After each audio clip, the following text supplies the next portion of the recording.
The lawyer set down his reading glasses and looked across the table at my ex-husband. "Did you actually read the full document?" he asked. And there was something in his voice not unkind, but unmistakably amused. My ex-husband's face went the color of old snow. "But I'm getting ahead of myself.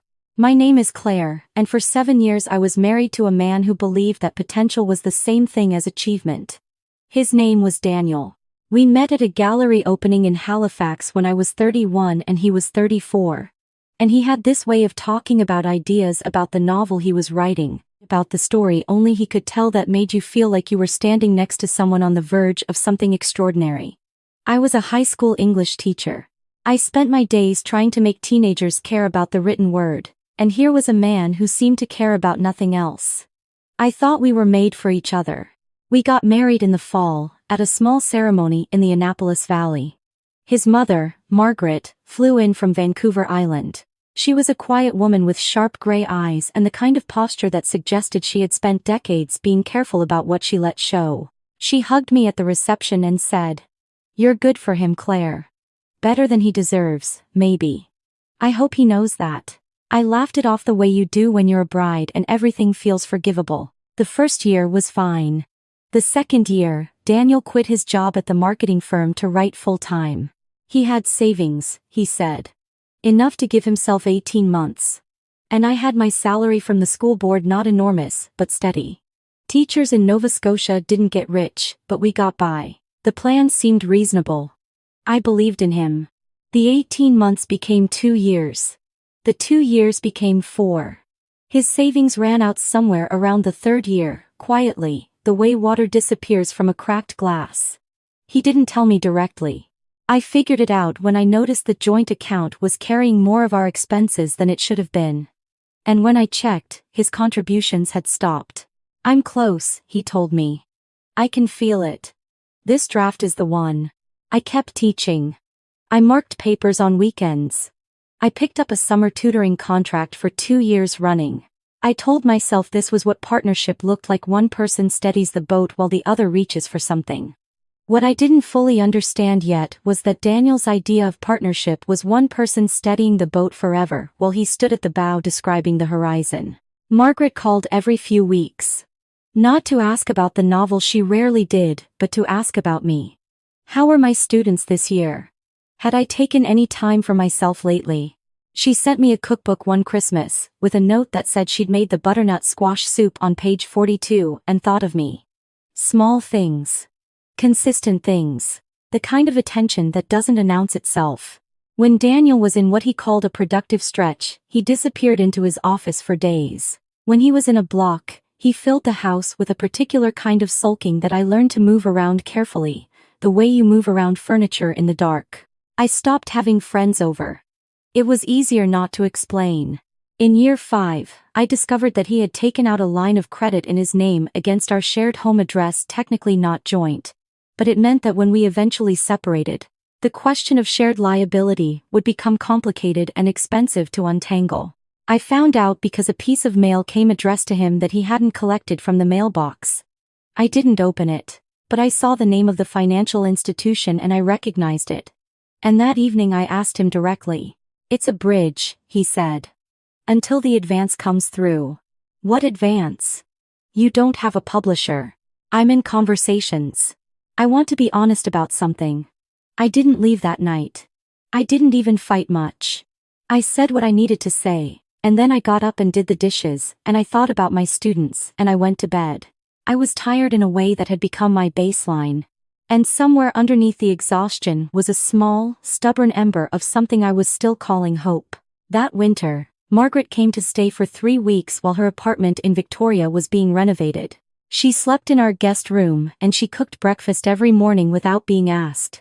And she and I would sit at the kitchen table for an hour before Daniel got up, just talking. She told me about her own marriage. Daniel's father, who had died when Daniel was 12, a man she described as charming and brilliant and utterly incapable of being uncomfortable. He thought discomfort was for people with less imagination, she said, wrapping both hands around her mug. I loved him very much. But I spent a lot of years managing around his edges. I looked at her. "I know my son," she said simply. In year 6, something shifted in Daniel. He started going to a lot of networking events in the evening's literary circles, he called them, though I couldn't find evidence of most of them if I looked. He started paying attention to how he dressed in a way he never had before. He started being on his phone in a particular way face down when he set it on the counter, always in his pocket when he was home. I didn't confront him about what I suspected. By then, honestly, the marriage had hollowed out to the point where the word betrayal felt almost academic. What I felt was something closer to exhausted confirmation. And then, in November of that year, Daniel called me from a number I didn't recognize and said, "Something's happened. I need you to come to the lawyer's office on Thursday. It's about Margaret. She had died of a sudden cardiac event, alone in her apartment in Victoria. She was 68. She had not been sick, or at least she had not told us she was sick. I had not known that Margaret was wealthy.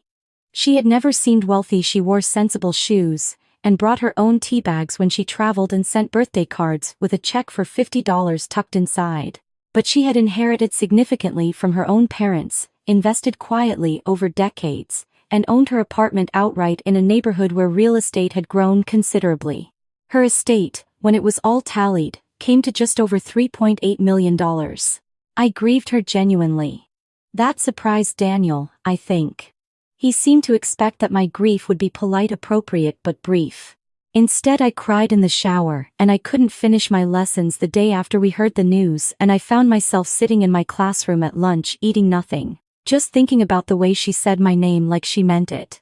The will reading was scheduled for 2 weeks after the funeral. Daniel spent those 2 weeks in what I can only describe as a particular kind of restless excitement barely contained, leaking out in the way he talked about what comes next and once things settle. He started talking about moving to Toronto. He mentioned a creative retreat in Portugal he'd read about. He referenced the line of credit in a way that suggested he considered it already resolved. The night before the reading, he told me that he thought it would be best if we took some time apart once everything was finalized. He said it carefully, like he'd been practicing. He said the marriage had run its course and that he needed space to step into the next chapter. I remember thinking, there it is. I didn't cry. I felt something release, actually some long-held breath I'd forgotten I was holding. At the lawyer's office, there were 2 of us, Daniel and me. The lawyer, a composed woman named Patricia, thanked us for coming and opened the document. She read it clearly and without editorial comment, which is the professional thing to do. And this is what it said. Margaret had left her investment accounts, totaling approximately $2.9 million, to a land conservancy trust on Vancouver Island that she had supported for 20 years. She had left her apartment assessed at just under $800,000 to her niece in Kelowna, who had apparently been close to her in a way I hadn't known about. She had left her personal effects and remaining savings to be divided among several charitable causes she had supported quietly throughout her life. To Daniel, she left $40,000, with a note the lawyer read aloud. "I love you, Daniel. This is not a punishment. This is the amount I believe will be most useful to you. Because it is enough to start something real but not enough to avoid the work. I hope you find out what you're actually made of." To me, she left $120,000, and her personal library of books over 400 volumes and a handwritten letter that the lawyer handed to me in a sealed envelope. Daniel stared at the document. He asked Patricia to reread it. She did, without inflection. He stopped. "That can't be all of it. That is the entirety of the estate distribution." "Yes," Patricia said. "She had almost $4 million. She did. She chose to direct the majority to causes she had supported throughout her life. I'm her son." Patricia looked at him for a moment. "Yes," she said. And then, "Did you actually read the document in full? Your mother's wishes are quite clearly laid out, including her intent." That was when I understood why she'd asked. I didn't look at Daniel. I signed what I needed to sign and I thanked Patricia and I walked out into a cold Halifax afternoon with a sealed envelope in my hands and a feeling I didn't have a name for yet. I sat in my car for a long time before I opened the letter. Margaret had written it by hand, in her small precise script, on 2 pages of pale blue stationery. She told me that she had watched me for 7 years and that what she had seen was someone who gave her care away too freely and her voice away too easily. She said that was not a flaw, it was a kind of love, but that love without protection becomes a wound. She said she hoped the money would buy me time. Not things, she was specific about that time. Time to figure out who I was when I wasn't steadying someone else's boat. She said. I think you have things to say, Claire. I think you've spent a long time editing other people's words. I'd like to know what yours are. She ended with. The soup on page 42 is better with a pinch of smoked paprika. I should have written that in the book. I sat there for a long time. The windows fogged up slowly from my breath. I want to tell you what happened next, because it matters. Daniel contested nothing, ultimately. He didn't have strong legal grounds, and Patricia had clearly advised him as much before I'd even left the parking lot. He took his $40,000 and moved to Toronto. I heard, through a mutual acquaintance, that he is still working on the novel. I don't feel much about that, one way or the other. The line of credit situation took several months and a lawyer of my own to fully sort out. It was not clean. It cost me some of what I'd been left, and more of my time and energy than felt fair. But it was finite. It ended. I took Margaret's advice about the time. I kept teaching. I liked teaching. It had never been the problem, but I took a leave of absence the following spring. And I rented a small house in Lunenburg for 4 months. I brought her books. I cooked her soup with the smoked paprika. I wrote, slowly at first and then less slowly, the way you write when you've been not writing for years and your voice sounds strange to you at first, like hearing a recording of yourself. I submitted an essay to a literary journal in the fall. It was about teaching Steinbeck to a class of 17-year-olds who mostly wanted to talk about something else, and how one of them had said something so exact and true about loneliness that I had thought about it for 3 years afterward. It was a small publication. It mattered to me more than I can easily explain. I found a therapist in Halifax who specialized in what she called chronic accommodation patterns, which sounds clinical, but what it meant in practice was learning to notice the gap between what I felt and what I said I felt, and learning to tolerate the discomfort of closing that gap. It was hard. It was the most useful thing I had done for myself in years. I bought a condo in the south end of Halifax, near the water. It is not large, but it is mine in a way I feel in my chest when I unlock the door. I painted one wall a deep teal that I chose because I wanted it, for no other reason than that. Margaret's library lives on 2 long shelves in the living room. Some of the books I've read, some I haven't yet, some are ones I've taught and will teach again. When I look at them, I think about her sitting in her apartment in Victoria making careful decisions about what she had built, not because she was angry at Daniel, but because she had looked clearly at the people in her life. I think about the note she left him. Enough to start something real, but not enough to avoid the work. That is, I've come to believe, the most generous thing she could have given him. Whether he understands that is not something I spend time on anymore. I still teach. I still mark papers on weekends sometimes, though I've gotten better at leaving some of it at school. I have a student this year, a quiet girl who sits by the window and writes things in the margins of her copy of The Stone Angel that are startlingly perceptive. And I stop sometimes and tell her directly that what she noticed is worth saying out loud. I think about how rarely someone said that to me. I'm trying to do better by her than that. Last September, I finished a longer piece of writing. It is not a novel. I don't know exactly what it is yet, part essay, part something else.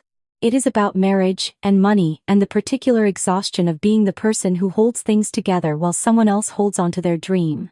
It is about a woman I loved who taught me that attention is a form of love, and that what you leave behind says everything about what you actually valued. I sent it to 3 places. I am waiting to hear. The evenings here are long in summer. I walk down to the harbor sometimes after dinner. When the light goes horizontal and turns the water a color that doesn't have a name in English, though I'm sure there's a word for it in some other language. I bring a book, usually one of hers. I sit on the same bench most times, the one with the loose board on the left side that shifts when you settle your weight. I think about how she said I had things to say. I'm starting to believe her.